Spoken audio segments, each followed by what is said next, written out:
എന്തായാലും പാലക്കാട് തെരഞ്ഞെടുപ്പ് തന്നെയാണ് നമ്മുടെ പ്രധാന വിഷയം. ചേലക്കരയിൽ LDF ജയിച്ചു, വയനാട്ടിൽ പ്രിയങ്ക ഗാന്ധി ജയിച്ചു. പക്ഷേ പാലക്കാട്ട് നടന്ന സംഭവങ്ങൾ കേരള തിരഞ്ഞെടുപ്പ് ചരിത്രത്തിൽ വളരെ പ്രത്യേകതയാർന്നതാണ്. എന്തായാലും എന്തുകൊണ്ട് പാലക്കാട്? കാരണം BJP ജയിക്കും, BJPക്ക് സീറ്റ് ഉണ്ടാകാൻ ഏറെ സാധ്യതയുള്ള ഒരു മണ്ഡലമാണ് തിരുവനന്തപുരത്തെ. നിയമം കഴിഞ്ഞാൽ അല്ലെങ്കിൽ നിയമത്തിനേക്കാളധികം നേടാൻ കഴിയുന്നത് പാലക്കാടാണ്. കാരണം അവിടുത്തെ നഗരസഭ ഇപ്പോഴും BJP ആണ് ഭരിക്കുന്നത്. തിരുവനന്തപുരത്ത് നഗരസഭ BJPക്ക് ഭരിക്കാൻ കഴിഞ്ഞിട്ടില്ല. BJPക്ക് കൂടുതൽ കൗൺസിലർമാരുണ്ടെങ്കിൽ പോലും ഭരണം നടത്താനുള്ള ശേഷി വന്നിട്ടില്ല. എന്നാൽ പാലക്കാട് നഗരസഭ മുനിസിപ്പാലിറ്റി BJP ആണ് ഭരിക്കുന്നത്. അതുകൊണ്ട് തന്നെ BJPക്ക് ജയിക്കാവുന്ന ഒരു മണ്ഡലമായിരുന്നു.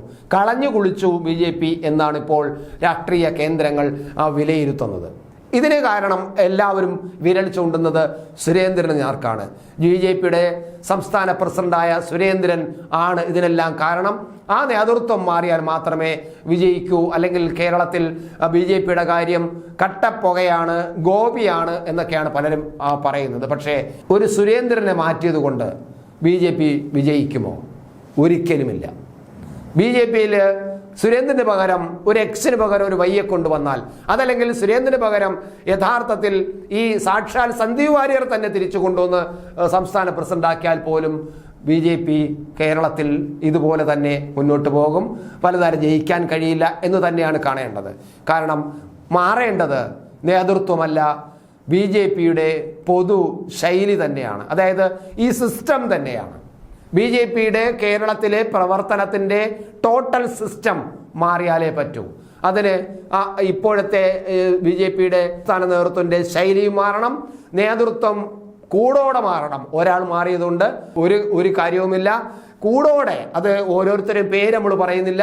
ഇപ്പോൾ സംസ്ഥാന നേതൃത്വത്തിലിരിക്കുന്ന നേതാക്കൾ മുഴുവനും കൂടോടെ മാറ്റിയെടുത്ത് മറ്റിടത്തോട്ട് വച്ചതിന് ശേഷം അവർക്ക് മറ്റെന്തെങ്കിലും സ്ഥാനങ്ങൾ കൊടുത്തതിന് ശേഷം കേരളത്തിലെ BJPയുടെ സംഘടനാ പ്രവർത്തനം ഒരു പുതിയ സമിതിയെ, പുതിയ ടീമിനെ കൊണ്ടുവരികയും അവരിലേക്ക് അവരുടെ പ്രവർത്തനം നടത്തുകയും ചെയ്യണം. എന്നാൽ മാത്രമേ കഴിയൂ.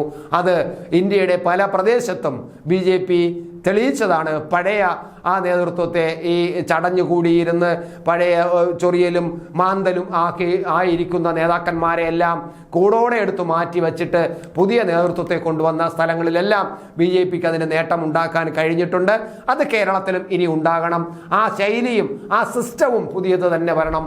അല്ലാതെ ഒരു സുരേന്ദ്രനെതിരെ മാത്രം വിരൽ ചൂണ്ടിയത് കൊണ്ടോ സുരേന്ദ്രനെ മാത്രം മാറ്റിയത് കൊണ്ടോ ശരിയാകില്ല എന്നാണ് വിലയിരുത്തേണ്ടത്. എന്തായാലും ഇപ്പോൾ സുരേന്ദ്രനും തോറ്റ സ്ഥാനാർത്ഥിയായ കൃഷ്ണകുമാറും തെരഞ്ഞെടുപ്പ് പരാജയത്തെക്കുറിച്ചുള്ള വിലയിരുത്തൽ അവർ സ്വയം പറഞ്ഞിട്ടുണ്ട്.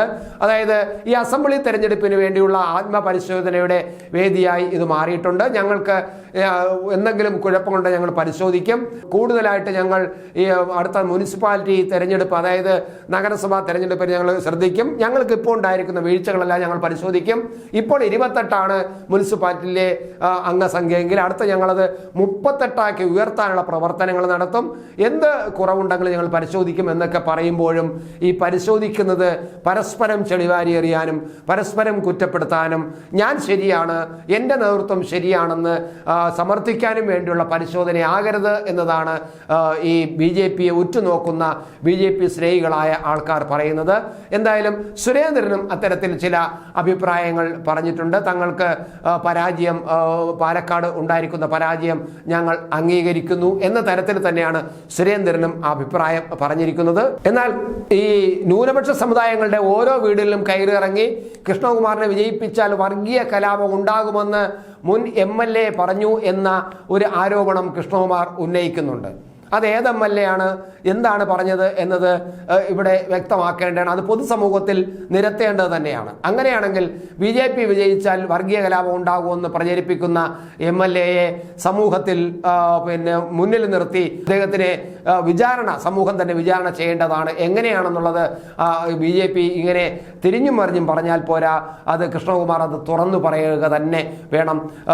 കഴിഞ്ഞ 13 വർഷം കൊണ്ട് ഒന്നും നടന്നില്ല. അത് വരുന്ന 1 വർഷം കൂട്ടം കൊണ്ട് എന്തെങ്കിലും നടത്താനുമെന്നാണ് അഭ്യർത്ഥന ഉള്ളതെന്നും ശ്രീ കൃഷ്ണകുമാർ പറയുന്നുണ്ട്. എന്തായാലും കൃഷ്ണകുമാർ പറഞ്ഞതുപോലെ തന്നെ സുരേന്ദ്രനും ചില സംസ്ഥാന പൊതുതെരഞ്ഞെടുപ്പുകളുടെ ഫലം പരിശോധിച്ചാൽ ഒട്ടുമിക്ക ഉപതെരഞ്ഞെടുപ്പുകളിലും NDAക്ക് വോട്ടുകൾ കുറഞ്ഞിട്ടുണ്ട്. സംസ്ഥാന തെരഞ്ഞെടുപ്പുകളുടെ എല്ലാ ഘട്ടങ്ങളും പരിശോധിച്ച് വോട്ടുകൾ കുറയുന്ന സാഹചര്യം ഉണ്ടായിട്ടുണ്ടെങ്കിലും ഓരോ സ്ഥലത്തും മികച്ച പ്രകടനം കാഴ്ചവെക്കാൻ NDAക്ക് സാധിച്ചിട്ടുണ്ട്. സംസ്ഥാന സർക്കാരിനെതിരെ ശക്തമായ ജനവികാരം ഉണ്ടായിട്ടുണ്ട് പോലും. ചേലക്കരയിൽ പ്രതിപക്ഷമായ UDFന് ജയിക്കാൻ എന്തുകൊണ്ട് കഴിഞ്ഞില്ല? ഇത്രയും വലിയ ജനവികാരം സർക്കാരിനെതിരെ ഉണ്ടായിട്ട് അതിനെ ഉപയോഗപ്പെടുത്താൻ കോൺഗ്രസിന് കഴിഞ്ഞിട്ടില്ല എന്ന് കുറ്റപ്പെടുത്തുന്നുണ്ട്. എന്തായാലും തങ്ങൾ പരിശോധിക്കും എന്ന് പറയുമ്പോൾ ഒരു വാക്കുകൂടി മാത്രം, എപ്പോഴും തങ്ങളുടെ നേതൃത്വത്തെ ന്യായീകരിക്കാനും മറ്റുള്ളവരെ കുറ്റപ്പെടുത്തൽ മാത്രമായിരിക്കരുത് പരിശോധന എന്നുകൂടി ഓർമ്മിപ്പിക്കുന്നു.